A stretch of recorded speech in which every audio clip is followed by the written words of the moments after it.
Hi, Goddess of Love here again. Kamusta kayo dyan mga goddess ko? So, yan, another reading tayo today for you, all signs. No? Tignan natin kung sino ba yung nag-iisip sa inyo, mga all signs natin, and kung at bakit kanya iniisip. No? So, but before that, no, mga goddesses ko, no, pakita ko lang again ang ating mga item dito, no, ang ating all-in-one prosperity scented candle, no, yeah, for the manifestation, healing, no, all-in-one abundance, good fortune, no, attracts positivity, no. Yung mga benefits again, no, nandiyan yan sa ating description below. And this one naman, itong ating nakalagay sa ating blue na candle vessel is the fairness scented candle, no, which is dun sa mga six justice, truth, no, gustong magkaroon ng honesty sa isang person or kung ano mang sitwasyon, and lalo na doon sa mga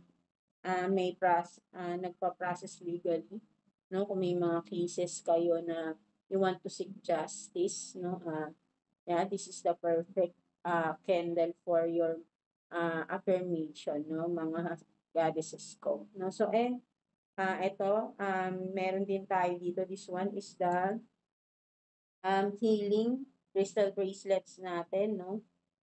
And sa lahat ng mga magpe-purchase, no, upgraded yung ating mga crystal bracelets, no, mga goddesses ko. Lahat yan meron ng nakalagay na selenite crystals, no, para automatic nag-charge yung ating mga crystal bracelets. And of course, no, pati kayo, no, kasi nire-recharge yung inyong energy, no, ng mga ng ating crystal bracelets, no, mga goddesses ko. And again, this one is the healing crystal bracelets, no, for depression, anxiety, addiction, no, pwede din yan. And this one naman, no, pwede itong partner to. Hindi naman actually partner, but then you can purchase this separately, no, this one yung ating fairness crystal candle, sorry, fairness crystal bracelets, no? So, kung ano yung benefits nito ay ayun din yung nandito sa ating fairness scented candle, no, mga goddesses ko. And yung ating all-in-one prosperity candle, meron din yung all-in-one crystal bracelet, no? This one naman, no? So, parehas lang din yan, no? And this one naman, yung ating with evil eye, no, concentrated for protection, no, sa mga taong nagsisend ng mga negativity sa atin, no. So yeah, and again, no, ang mga benefits niyan, no, nandoon sa mga description nila, no, sa ating Shopee store. And kung may mga additional or I mean mga questions kayo, no, ang mga goddesses ko, no, you can message me sa ating Shopee or ating FB page, no. Ang link ay nandiyan sa ating, again, sa ating description below, no, mga goddesses ko. So, I hope na naiintindihan niyo ako, no, medyo nihingal tayo ngayon. Yeah, so, yeah. Again, no, tignan natin, no, mga goddesses ko, sino ba tong nag-iisip sa inyo at bakit niya kayo iniisip, no? So, yeah. Again, for those interested to purchase our crystal bracelets, scented candles, no, fairness, scented candles, all-in-one prosperity candles, no, ay you can purchase yan sa ating Shopee store. Ang link ay nandiyan sa description below. And yung ating um, scented candles, no, nakalagay yan sa ating multi-purpose pouch, no. And this one naman, no, yung ating small pouch, no, kapag naubos na yung inyong mga candle wax, no, yung mga crystals na nandyan ay ilalagay nyo rito sa loob, no, para anywhere, no, pwede nyo na siyang dalhin or ipin nyo sa inyong gamit, no, para lagi nyo dala-dala, no.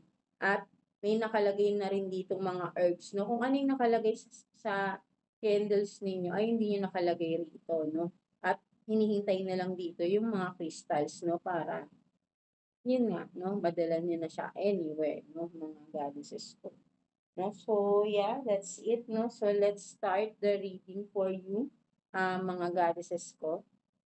So, let's see, Libra. So, kamusta kayo dyan, mga Libra natin, no? Ay, sorry. Nandito po pala si Gemini. So, wait lang. So, Libra, kamusta kayo dyan, mga Libra natin, no? Tignan natin, no, sino yung nag-iisip sa inyo at bakit niya kayo iniisip, no? So, let's see. Kuha tayo dito ng 2 cards, no? Tignan natin, no? Pwedeng makuha natin yung character or physical, ah, ano bang tawag yun? No? Pwede yung specific, no? Tignan natin. So, kuha tayo dito ng 2 cards for you, Libra. Sino tong tao na to na nag-iisip sa inyo, mga Libra natin dyan? Let's see.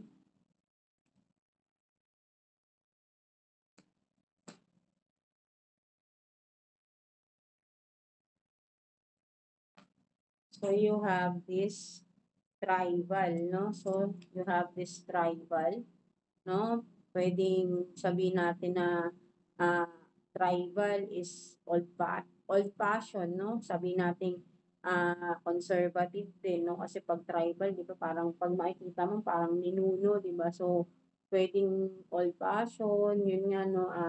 May mga paniniwala na mahilig sa mga paniniwala na ah, matagal na, no, ng mga matatanda, something like that, na parang sabihin natin na maano siya, no, hindi siya yung modern, no, na nakikisabay, no, still, no, meron siya mga paniniwala, no, from the old, no, something like that. Or pwede ring sabihin natin mahilig siya sa mga tribal na mga ethnic, mga ganyan na mga get up, or mahilig talaga siya sa mga ganito, no? Or sabihin din natin na katutubo, pwedeng, yeah, more on ano siya, no? More on, ano talaga siya, traditional, no? Parang ganun din, no? Mga Libra natin. And what else? No, so parehas kay Gemini, no? Australian, no? So maybe, no, ay nasa ibang bansa din tong tao na to, no? Kung sino man itong nag-iisip sa inyo, no? Pwedeng nasa ibang bansa or pwedeng literally nasa Australia, no? Or baka ikaw nasa Australia ka, no? Libra, no? And ikaw tong blonde ang hair, no? Or yung person na nag-iisip sa inyo, no? Vice versa, no? So, just take what's resonate, no? Mga Libra natin, no? So, pwede ring opposites kayo, no? Pwedeng isa sa inyo modern, kung modern na yung mga kinikilos, more on, di ba, on this modernized environment, and the other person is still, no, old fashioned, no, something like that, no. Pwede ring ganun, no, mga Libra natin. So let's see, no, kuha pa tayo ng additional messages, no, for that person. Sino ba yung nag-iisip na yan, mga Libra natin? Tignan natin. Kuha tayo ng 2 cards here for you, Libra. Sorry. 2 cards for Libra. Tapo lang natin ng isa. 2 cards for Libra. Tignan natin.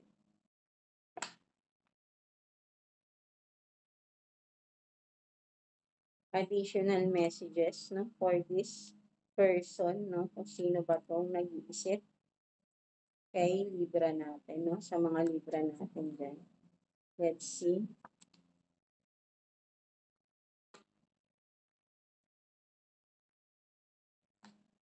So, you have this 5 of Pentacles in reverse, no? 5 of Pentacles in reverse. So, you have this 5 of Pentacles in reverse.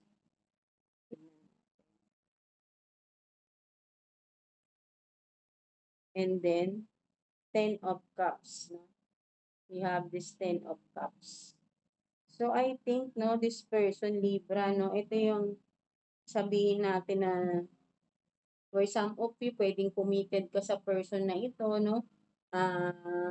Kasal kayo, no? May marriage involved, no?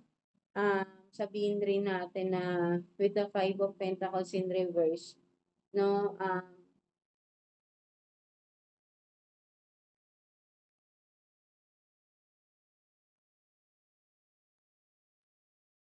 sabihin natin na this person is ano siya, eh, 'no, maybe before 'no, na-down siya, nagkaroon ng financial problems itong person na ito 'no. Ah, pero right now nakaka-recover na siya 'no, naka-survive siya 'no, kung ano man yung napagdaanan niya before 'no, 'tong tao na 'to 'no. Ah, or kayong dalawa 'no, maybe 'no, dumaan kayo sa mga financial problem 'no, together kasi kung for some of you committed na kayo, may marriage involved 'no, yun yung isang dahilan dito 'no. I mean ito yung isang ano nito na this person is still magkasama kayo or ah, yeah, no, connected pa rin kayo, no? So, ito yung person na dumaan kayo sa problema, no? Dumadaan kayo sa problema, pwede rin ganun, no? Mga libra natin, no? So, but then, ang nakikita ko is nakaka-recover na kayong dalawa, no? From the finances na kung ano man to financially problem na pinagdaanan ninyo, no? Or pinagdadaanan ninyo mga libra natin. So, this person, no, ito yung nag-iisip sa inyo, no? Ito yung meron kayong pinagdadaan ng problema financially, no, mga libra natin. So, let's see na bakit ka ba niya iniisip, no, yung tao na ito. Tignan natin, bakit ka ba niya iniisip? Kuha tayo ng 2 cards here for you, Libra. Bakit ka iniisip ng tao na ito?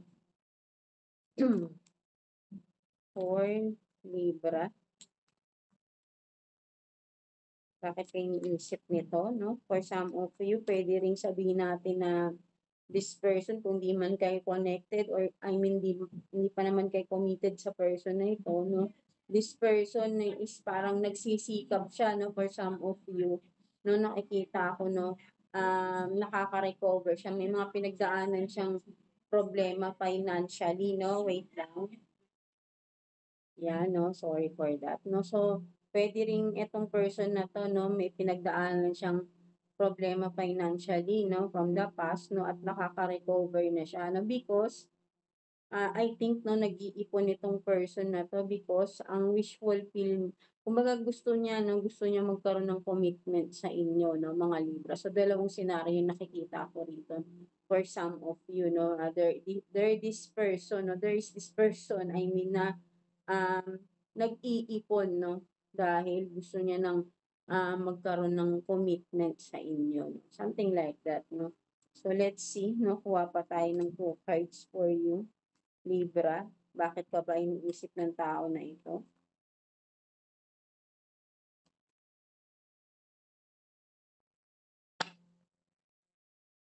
And then, yun nga yung katulad kanina, no? For some of you, committed kayo sa person na to at nagkaroon kayo ng problema, no? Financially, no? At nakaka-recover na din kayo together, no? For some of you.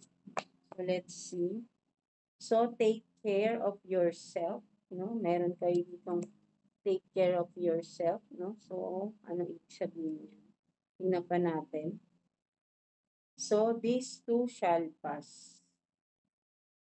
So, okay. So, for some of you nga, no, kumbaga sabihin natin na kung committed kayo, married kayo sa person na ito, no, of course, may pinagdadaanan naman talaga ang marriage, no. Siguro marami na kayong pinagdaanan with the 5 of Pentacles, no, at nasusurvive naman niyo yun together, no. But then, suddenly, no, nagkaroon ng problema, no. So, yun nga, no, ang isa pang nakikita ko rito, no, kaya kanya iniisip ngayon, no, dahil nakikita niya na parang ito yung person na sabihin natin na ano eh, may third party or may ginawang kalokohan na nasaktan ka, no, with this, no, kumbaga parang nakikita ko rito, no, if ikaw tong nagte-take care, no, or with this take care of yourself, nagse-self-love, self-care, no, because, binitray ka ng person mo, no? So, kaya kanya naiisip, no? Iniisip niya yung mga naging kasalanan niya sa iyo, no? So, at pwede ring sabihin natin na nakikita niya na parang nakaka-recover ka na because of take care of yourself, no? So, nakikita niya mas naaalagaan mo na yung sarili mo, no? Something like that, no? So, kaya kanya iniisip, no? Because naaalala niya yung mga ginawa niya, no? So, yan, no? Kumbaga, ikaw, luhaan ka before, no? For some of you, no?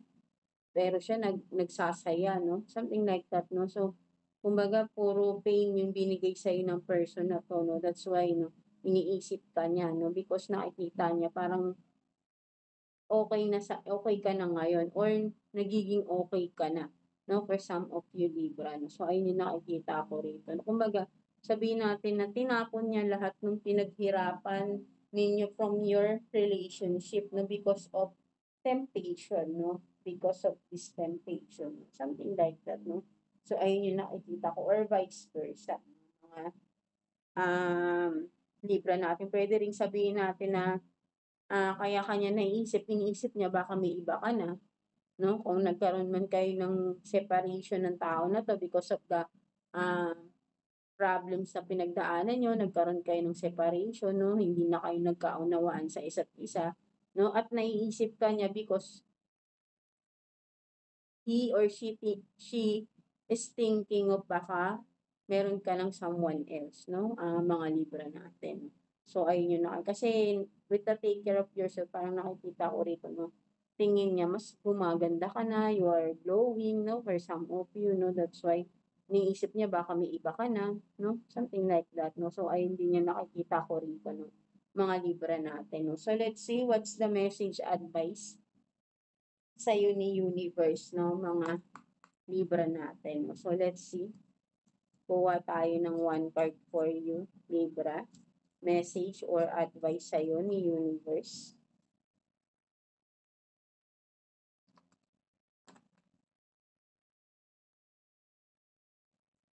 So, you have this goal setting, no? So, sinasabi sa'yo ni Universe, no, to focus on yourself lang, no? Huwag mo nang intindihin yung mga tao na nagkukos lang ng conflict sa pag-iisip mo, nagkakaroon ng, na para magkaroon ka pa ng confusion, no? Because I think, no, sinasabi sa'yo ni Universe dito na you are in the right path, no? Or you did the right thing, no? To be separated sa person na ito, no? And continue taking care of yourself because um, know your worth, no? Sinasabi sa'yo dito. So, you have to have this goal setting, no? Mag-concentrate ka na sa mga goals mo, no? I-pursue mo yung mga dapat i-pursue na pending because of the relationship you had from the past, no? Na ngayon ay magkakaroon ka na ng time para sa sarili mo. So, focus on yourself. So, ayun yung sinasabi sa iyo dito ni Universe, no? Mga Libra natin. So, yeah, that's it for you, mga Libra, no? So, I hope na naka-resonate kayo sa reading ninyo today, Libra. So, yeah, God bless you all and thank you for watching, Libra.